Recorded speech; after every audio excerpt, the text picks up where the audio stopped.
We should consider all these options, also dissolution of Russian Empire, but this is not our task, not our duty. When we're talking about the war, end of the war, we're not talking about taking Moscow, right? It's up to Russians, and they should take Moscow themselves. I'm not saying about Prigozhin. My future allies, even in 2000, were telling me that, look, you will never be member of NATO. Never. Never. Be realistic. Again, United States. All are equal in NATO, as we all understand, but you know, some key members are always more important.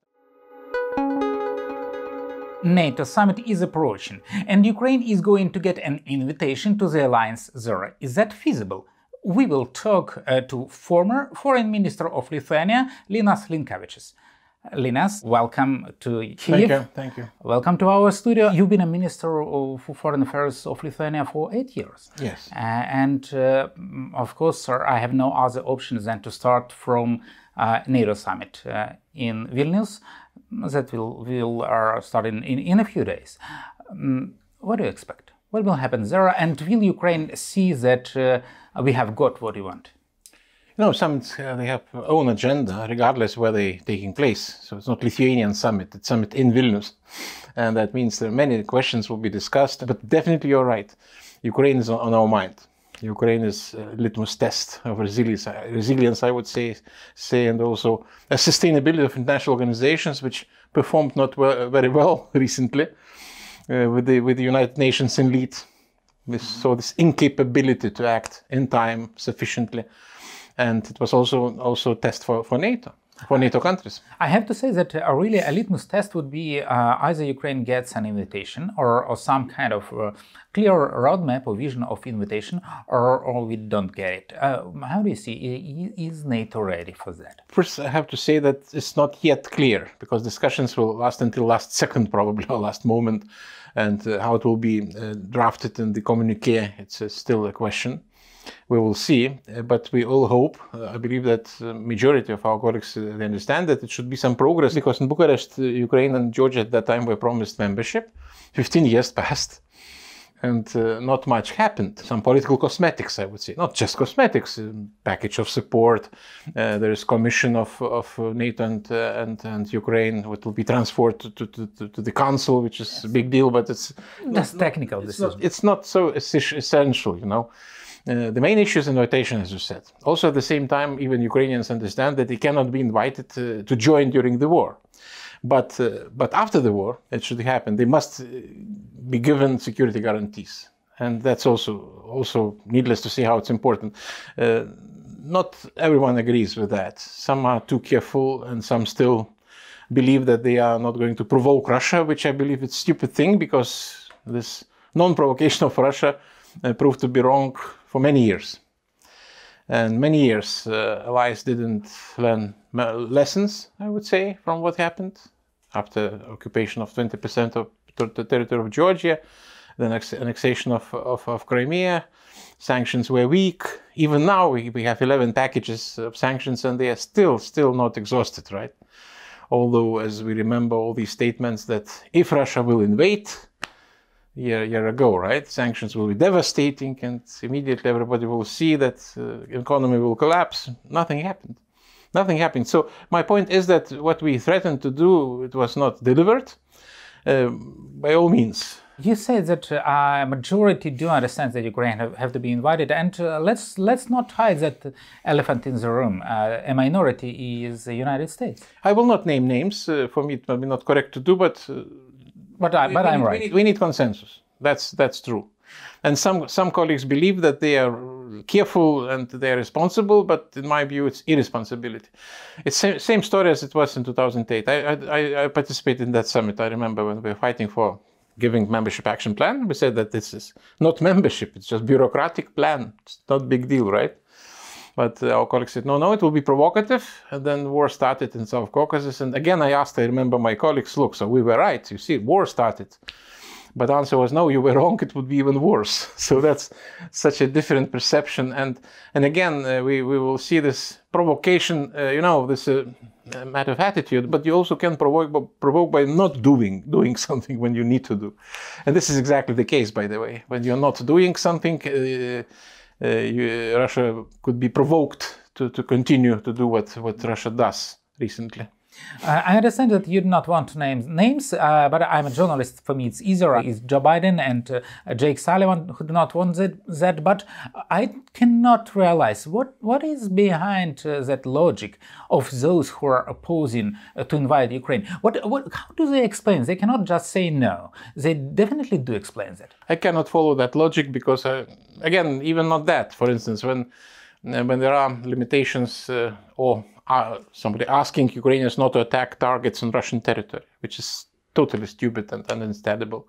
How it could have happened? Not to use Western weapons to attack these sites, even if they are missile launchers, for instance, right? It's really not understandable. And now again, when somebody is surprised that counteroffensive is moving not sufficiently, at the same time not giving fighter jets and long-range artillery, which as a former defense minister, like I said, it's impossible to attack without cover from the air, without sufficient artillery. And this is possible, as we can see, but it costs a lot of victims, you know, and also takes time. So this is not logical. This is maybe sounds for some politically correct, but this is morally not correct, and I really cannot defend these views. I assume that very probably some people who are opposing that decision, they want to trade Russia later. Like, for instance, okay, we agreed to end the war, and we promised that Ukraine would not be a NATO member ever. There are many assumptions, you know. We can say that it's a war of attrition, if all understand, right? And it's good to see from comfort situation when Kremlin being destroyed slowly, not immediately, but slowly, right? And again, looks nice, but this is again causes such a big price. Not understandable. But at the same time, also when we're saying that Ukraine must win, some should realize that should mean that Russia should lose, you know, which is for some it's also very difficult. And again, let's not shy away from the issues which were always concerning, especially in Western society, who will be in the possession of nuclear weapons. And after this performance of Prigozhin, you know, who can deny that one day these weapons will be in the hands of some groups, military groups, which will have nothing to do with government. At the same time, could make some, you know, not just damage, but really disaster, and nobody wants, you know, not only in Russia, but also in the West. So this is also the issue. But again, when we're coming back to the dissolution of Soviet Union, there were the same questions, if you remember. What will happen? Finally, nothing happened. I will return to the issue of possible dissolution of Russia to Prigozhin a bit later, but first let me ask another NATO question. Do you see that the NATO itself realized that they give a veto power to Russia, that Russia can effectively veto enlargement of the alliance to Ukraine? Yeah, it's exactly what we are discussing for years, I would say. And it's always suspicious if you're starting to repeat something many times. It's always suspicious that maybe this has some meaning. So if you're repeating that Russia has no veto right, which is true, legally no right, but implicitly looks like the interests of Russia are very important for some. And again, needless to look far away, you know, for these arguments when some politicians were trying to save face of Putin, which is again was quite weird, right? Not acceptable even to listen or to talk.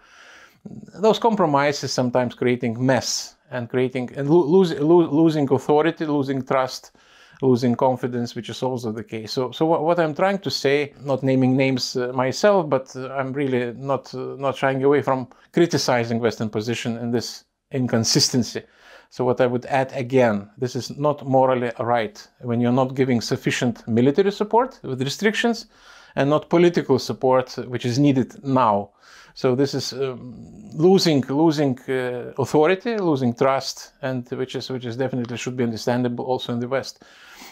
But one more very important point. We talk about summit as some miracle, right? Which will come in a few days. You know, things are not happening in a few days. Usually there's life after the summit.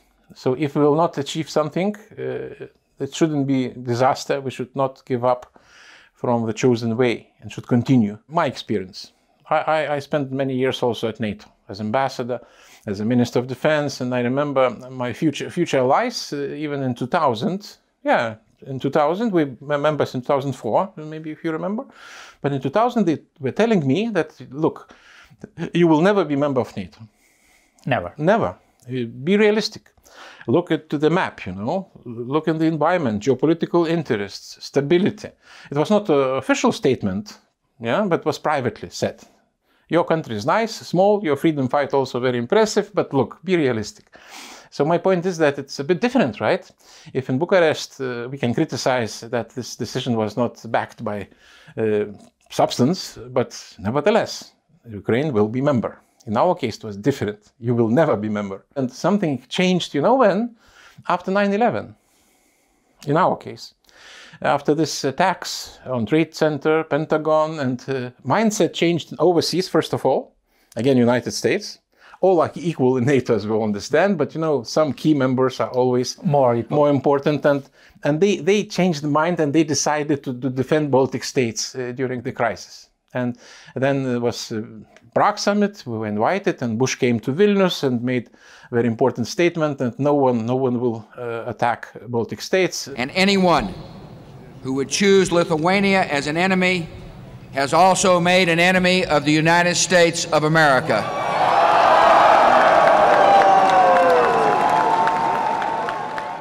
And these words now are on the city hall, you know, kind of sacred Bible. And this changed also mindset in the Western Europe, which was totally skeptical and careful. You can choose whatever you want terminology. But my point is that we were continuing, we were doing our best, using all leverages we were given, which are not too many of them, as I told. No promises even at all. And when time came, we were ready to assume this. So same with regard to you. You are ready militarily, very well developed. You have many difficulties, but when time comes, you must be ready to take this challenge, and that will inevitably will come. So even now, if we have some hesitations, and I still hope that we'll find some solution during Vilnius Summit, and maybe the wording will be positive and will be some progress registered. But even if not, we must not give up and continue until the end, until the victory. So you are quite sure that Ukraine will definitely be a NATO member? Absolutely. It's even inevitable. I cannot reason why not.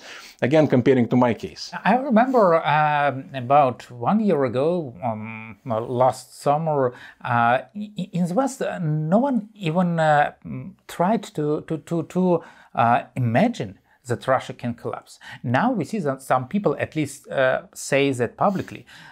Do you see that West is starting to prepare to that? It's not excluded, but it's not given, right? Also, it's very important to add, it's up to Russians to decide. And when we're talking about the war, end of the war, we're not talking about taking Moscow, right? It's up to Russians. If they want to come back to civilized society, they need some changes, and they should take Moscow themselves. I'm not saying about Prigozhin or somebody else, but telling that those who would like to change the regime, so they should do that. But our task, we should consider all these options, also the solution of Russian empire.